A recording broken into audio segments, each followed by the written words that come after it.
No tribulation, distress, not even persecution, things present or things to come. There's a war raging all around, God's children on the battleground, wounded by Satan's snares, in the depths of deep despair.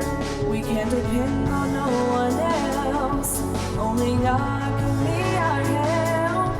He will take us through these last days, because He promised He'd be with us always. Jesus is always watching over me, constantly